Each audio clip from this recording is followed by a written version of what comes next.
Boa tarde a todos. Eu sou a Júlia Luci, sou deputada distrital pelo Partido Novo. Também estou aqui com a camisa do movimento que eu faço parte, que se chama Livres, porque eu sou liberal por inteiro, eu defendo a liberdade por inteiro. E hoje nós vamos falar sobre participação política digital e sobre governança política digital. São temas que fazem parte do meu trabalho cotidianamente, desde que eu me lancei candidata. As redes sociais vieram para mudar a forma de comunicação de todos nós, e a política também não fica de fora desse processo. Muito pelo contrário, eu acho que a política é a principal arena que foi transformada agora por essa troca de informações tão intensa que acontece no mundo digital. E essa arena digital possibilitou a chegada de novos políticos ao poder. Esse é meu caso. Eu fui eleita na minha primeira tentativa, tendo feita uma das campanhas mais baratas da história da Câmara Legislativa, e tenho muito orgulho de dizer que represento o cidadão do Distrito Federal de uma forma muito livre, muito independente e muito autônoma. E é exatamente por ter esse valor da representação independente que nosso gabinete, nosso mandato criou um sistema que é único aqui na Câmara Legislativa de participação popular, que é o nosso gabinete digital. Então, nós vamos falar um pouquinho sobre participação política e governança digital. Como eu já me apresentei, eu sou a Júlia Luci, sou cientista política, sou intraempreendedora, porque sou servidora pública desde 2004, também sou empreendedora, eu criei o Grupo Liga Delas, que é um grupo de capacitação de mulheres em situação de vulnerabilidade social, e na Câmara eu atuo em defesa da tecnologia, do desenvolvimento econômico, contra excesso de burocracia, contra excesso de imposto e a favor do aumento da participação política do cidadão. Como é que a gente pode definir governança digital? Né? A governança digital é um mecanismo, é uma arena que você tem de deliberações e de participação das pessoas. É uma forma que as pessoas, os cidadãos, encontram para ter voz e vez na política, que agora se relaciona diretamente com a população por meio das esferas digitais. A participação política é um conceito que sempre é discutido no âmbito da ciência política, e nós trouxemos aqui um conceito que é unânime entre os cientistas políticos, que é aquele que foi trazido por Norberto Bobbio, que define que, na terminologia corrente da ciência política, a expressão participação política é geralmente usada para designar uma série de atividades. Então, a gente tem o voto como uma forma de participação política, a militância num partido político, a participação em manifestações, a contribuição para uma certa agremiação política, a discussão de acontecimentos políticos também, a participação num comício, numa reunião da sessão, ou apoio a determinado candidato no decorrer de uma campanha eleitoral. Também pode ser entendido como participação política a pressão exercida sobre um dirigente político e a divisão de informações políticas, e por aí vai. E hoje, mais do que nunca, a participação política está muito evidente na sociedade brasileira. Eu me lembro que quando eu era criança, tinha um ditado muito forte que os adultos sempre falavam, que era o de que religião, política e futebol não se discutiam. Mas, na realidade, esse paradigma já foi quebrado por completo, e hoje a gente percebe que o brasileiro vive a política por meio de uma discussão intensa e por meio também do acompanhamento das notícias que cercam o ambiente político. Então, desde 2013, a gente vê esse fenômeno se acirrar aqui no Brasil, que é o fenômeno da participação de todos os brasileiros. Hoje, cada um de nós que tem uma rede social, e aí a gente está falando de todas elas, WhatsApp, LinkedIn, Facebook, Instagram, Twitter, todos nós conectados por meio de uma rede social, somos consumidores e emissores de informação, e produtores de conteúdo. Então, a partir daí, todos nós influenciamos as decisões uns dos outros e também, consequentemente, somos influenciados. E o ambiente político é aquele que mais sofreu o impacto da entrada de milhares e milhares de vozes nessas discussões. E é por isso que os parlamentares, como eu, estamos cada vez mais atentos à vontade da população. E nada melhor do que o meio digital para nos aproximarmos da vontade daqueles que pagam os nossos impostos, daqueles que pagam os nossos salários que sustentam esse Estado. E nós temos diferentes níveis de participação política. Nós temos uma forma mais simples, que é a presença, que é uma forma menos ativa de participação, né? A presença se faz por meio da participação em reuniões e a exposição de mensagens e propagandas políticas. É uma forma de participação, mas é uma forma mais branda. É basicamente aquela pessoa que só reproduz uma mensagem que chegou até ela, ou então aquela pessoa que se faz presente em determinadas reuniões. Nós temos um segundo nível de participação política que a gente pode chamar de ativação, que é uma intermediária, que engloba atividades voluntárias que os indivíduos desenvolvem dentro e fora de uma organização política, podendo abranger participação em campanhas eleitorais, propaganda e militância partidária, além de participação em manifestações públicas. Hoje nós vemos a famosa milícia digital. Nós estamos vendo que determinados partidos conseguiram agremiar pessoas que concordam, que giram em torno de determinados temas, de uma forma consensual, e essas pessoas utilizam as suas redes sociais para participarem de ações orquestradas de uma forma muito bem organizada para atingir determinados objetivos já estabelecidos. São as chamadas milícias digitais, quando alguém considera que esse movimento é criminoso ou não, ou como grupos organizados digitalmente para influenciar a opinião de outras pessoas e de políticos também. E, por fim, nós temos a forma mais acentuada de participação política, que é a decisão, né, que é a forma final de participação política. Ela engloba a contribuição direta e indireta para uma decisão política, como a eleição de um representante político ou a candidatura a um determinado cargo governamental, né? Quando a gente decide ser candidato, quando a gente é eleita após uma candidatura, nós chegamos nesse nível de participação política, que é quando temos condições de decidir. Aqui na Câmara Legislativa, por exemplo, somos 24 deputados, então cada um de nós representa um voto. Cada voto aqui tem um impacto muito grande na decisão que o governo vai tomar, ou que nós mesmos, deputados, vamos tomar, como, por exemplo, na deliberação de como utilizar o dinheiro público, o orçamento público. E claro que o nosso mandato se abre totalmente à participação popular quando se diz respeito à decisão política que devemos tomar aqui. A gente sempre vai pautar os nossos votos nos projetos de lei que estão sendo discutidos por meio de deliberações técnicas, por meio da escuta de especialistas e principalmente pela tomada da opinião dos nossos eleitores, dos cidadãos do Distrito Federal, né?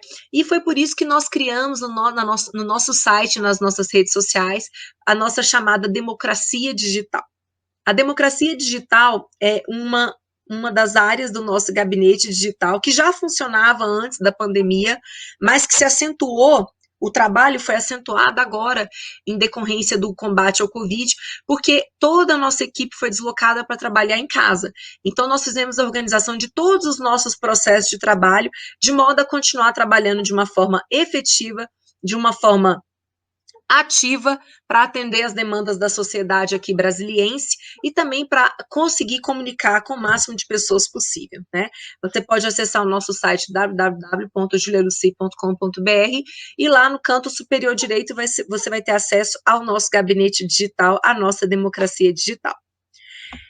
O que a gente espera ao criar uma seção específica no nosso site de relacionamento com o nosso eleitor? A gente espera exatamente acentuar a participação popular, porque nós acreditamos que o mandato ele só vai ter a função dele plenamente exercida se ele consegue escutar os anseios da população, se ele consegue dar uma resposta para a sociedade nas demandas que ela apresenta. Mesmo que a resposta seja muitas vezes de dizer, olha, isso que você me demanda não é uma competência minha, é uma competência de um secretário, é uma competência do governador, é uma competência do governo federal, mas que a gente tem que ter contato com a comunidade e esclarecer a comunidade, com certeza nós temos que ter, e esse é um dos nossos principais papéis. Tem muitas pessoas que reclamam e o político ele está presente durante a campanha para pedir voto, ele chega e aparece, depois que ele é eleito, ele desaparece. Não é o nosso caso. Por meio da democracia digital, nós estamos presentes em vários lugares, nos conectando com diversas pessoas que sequer tinham ouvido falar da gente, do nosso mandato. E, consequentemente, a gente tem acesso às demandas dessas pessoas e corremos atrás para atender os pedidos delas. Pedidos que sejam republicanos, claro, né? E o que esse serviço de democracia digital oferece? ele oferece o acompanhamento remoto das deliberações. Hoje, as sessões da Câmara Legislativa já são transmitidas pela TV Web, e nós disponibilizamos essas imagens no nosso site também, nas nossas redes também, para que as pessoas possam acompanhar os trabalhos da Câmara Legislativa e efetivamente saber como cada um dos parlamentares está atuando. Nós também oferecemos uma explicação técnica sobre os itens a serem votados. Quando a gente chega numa sessão deliberativa, já existe uma ordem do dia que reúne o conjunto de projetos que vai ser deliberado. E aí, a gente disponibiliza esses projetos que vão ser votados no nosso site, no link Democracia Digital, e a gente coloca uma análise simples e objetiva de cada um desses projetos, de modo a explicar para as pessoas o que significa cada um deles. Os pontos favoráveis de sua aprovação, os pontos contrários da sua aprovação, os custos, se o projeto é inconstitucional ou não. Enfim, o Democracia Digital possibilita a explanação do que cada um dos projetos de lei que está sendo deliberado na Câmara versa. A gente sempre escutou muito a reclamação de que a linguagem da política é complexa, de que as pessoas não têm acesso aos projetos que estão sendo votados, de que elas não entendem os pontos favoráveis e os pontos contrários, e é exatamente para atender essas deliberações que nós criamos a Democracia Digital com esse conjunto de explicações sobre cada um dos projetos. Nós colocamos também um painel de votações, que a gente coloca como a forma como cada um dos deputados votou. E quero destacar que esse serviço não é oferecido pela Casa. No site da Câmara Legislativa, infelizmente, ainda não é disponibilizado a forma como cada um dos deputados votou. Mas no meu site você encontra isso, que nada mais é do que a accountability, uma espécie de prestação de contas para aquelas pessoas que querem fazer o acompanhamento da atuação dos parlamentares. Nós também abrimos a possibilidade para que os cidadãos opinem sobre como devemos votar cada um dos projetos, né? Cada um dos itens que foram pautados. Se a população acha que devemos votar favorável ou contrário, e aí a gente abre lá um espaço para que o cidadão participe, dê sua opinião, existe um prazo também para que o cidadão possa participar. Temos também a possibilidade de envio de sugestões, denúncias e reclamações dentro do Democracia Digital. Afinal de contas, é importante que a gente escute os anseios da sociedade. E aí, de uma forma inteligente, a gente coleta essas demandas que são apresentadas, nós processamos essas demandas e encaminhamos para as autoridades competentes para que elas resolvam, caso essa autoridade não seja eu.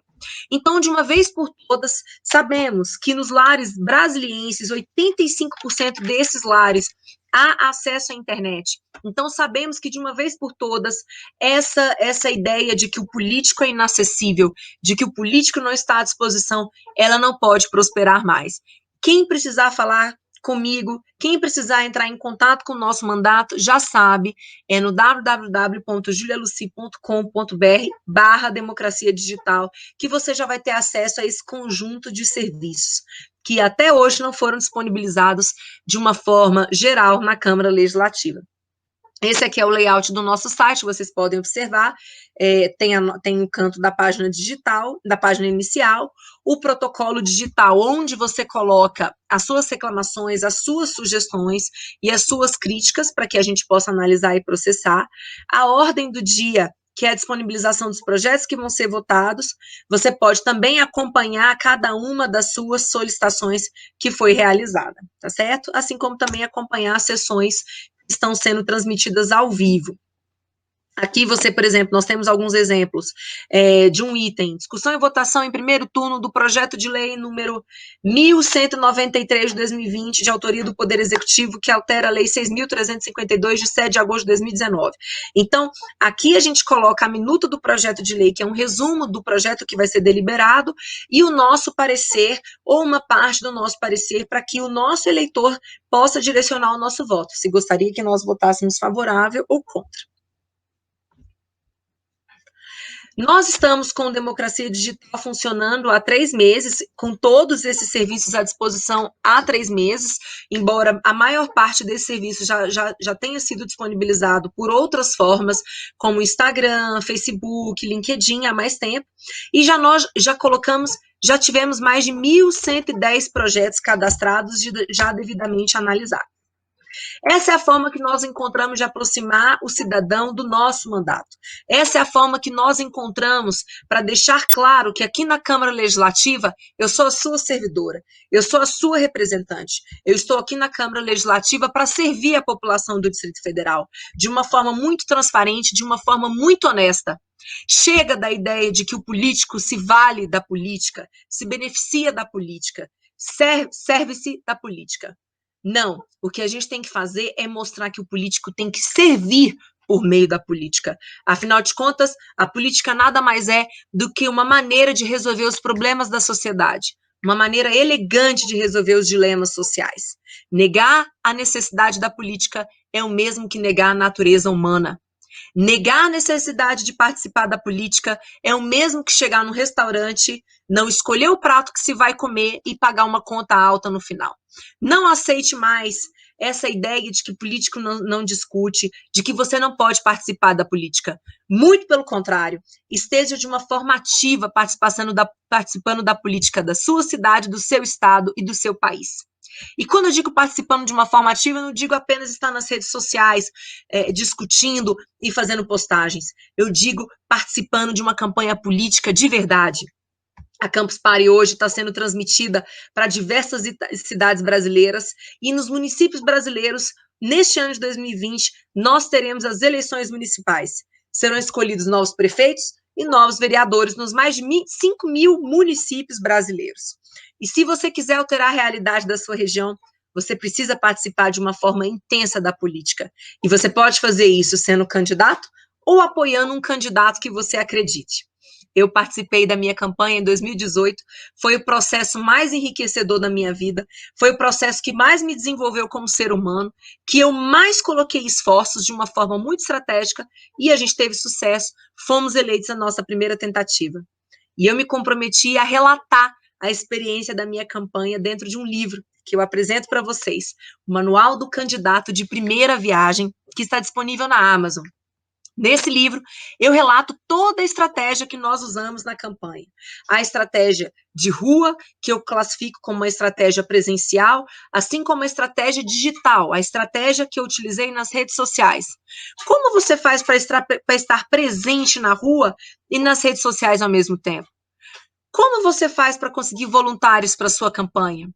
Como você faz para conseguir doações financeiras para a sua campanha? Como você faz para organizar o seu time de apoiadores e adotar a estratégia mais correta para a sua campanha? Todas essas perguntas elas são respondidas no nosso Manual do Candidato de Primeira Viagem, que relata os desafios, os percalços, os erros e os acertos dessa campanha que foi vitoriosa. Esse é o nosso grande case de sucesso. Então, você consegue encontrar o nosso livro a um preço módico de R$19,90, que é um preço de custo que nós colocamos para atingir o máximo de pessoas possível. E a nossa intenção é que todas as pessoas que estejam querendo renovar na política brasileira leiam esse livro e tenham um caminho mais direto, mais fácil até a vitória. Porque a gente, quando é candidato, a gente fica muito perdido, a gente não sabe o que fazer, a gente não sabe como organizar a campanha, a gente não sabe onde pedir voto, a gente não sabe como pedir voto. E eu gostaria de ter tido um manual como esse antes de ter decidido ser candidata. Ou então, quando eu decidi ser candidata, porque aí eu teria tido menos energia de expandido e com certeza eu teria tido mais votos. Mas a verdade é que eu tive sucesso na minha campanha, fui eleita na minha primeira tentativa, na primeira disputa do Partido Novo no Distrito Federal e gastando apenas R$29.600, enquanto que a média de gasto dos outros parlamentares que se elegem é de R$1,5 milhão. Então, se você quiser fazer parte da mudança política que o nosso país tanto precisa e que o seu município, que a sua cidade tanto merece, você precisa participar de uma forma ativa, sendo candidato ou sendo participante de uma das campanhas. E quer saber como? É só ler o nosso livro Manual do Candidato de Primeira Viagem, tá? Ele hoje já é um dos mais bem vendidos na Amazon na categoria, ele já é o segundo da categoria Ciências Sociais e Política e já é um dos mais vendidos na categoria Geral de Política. E nós mal lançamos o livro. Então já fica o convite para você fazer essa leitura. Eu quero saber a sua opinião sobre o livro, quero que você faça a sua avaliação e entre em contato comigo, seja por causa do livro, seja porque você mora no Distrito Federal e quer fazer sugestões e quer fazer reclamações, ou seja porque você quer uma orientação de como participar das campanhas aí na sua cidade. tá bom? Nosso mandato está inteiramente à disposição. Aproveite as oportunidades que o mundo digital abre. Aproveita o universo de possibilidades que a internet abriu para que a gente se faça representar na política e para que a gente possa mudar as coisas. Eu acreditei, continuo acreditando que a democracia pode ser feita de uma forma digital e que por meio disso, dessa participação digital, nós teremos melhores resultados. Então, se você acredita nisso também, se você quer mudar a realidade da sua vida, das pessoas, da sua cidade, participe conosco, leia o nosso livro, entre em contato, me siga nas redes sociais, saiba que o mandato está inteiramente à disposição de cada um de vocês. Muito obrigada pelo espaço, eu desejo um super sucesso para todos vocês que estão acompanhando o trabalho da Campus Party. Eu que sou uma entusiasta da Campus aqui no Distrito Federal, eu que aportei emendas no ano passado para que ela fosse realizada, pretendo apoiar no próximo ano também. Se Deus quiser, a gente já vai estar livre dessa pandemia para poder realizar presencialmente, porque eu acho que o presencial também abre outras oportunidades, mas eu acho que a Campus Digital nesse ano prova que é possível manter o ritmo de trabalho, manter as nossas atividades, mesmo em época de pandemia. Quem é esperto vai aproveitar as oportunidades. Afinal de contas, enquanto uns choram, uns vendem lenço. Então, acompanhe o nosso trabalho, siga nas nossas redes sociais e saiba que eu estou inteiramente à disposição. Eu sou a Júlia Luci, sou deputada distrital, comigo você pode contar. Tchau, tchau.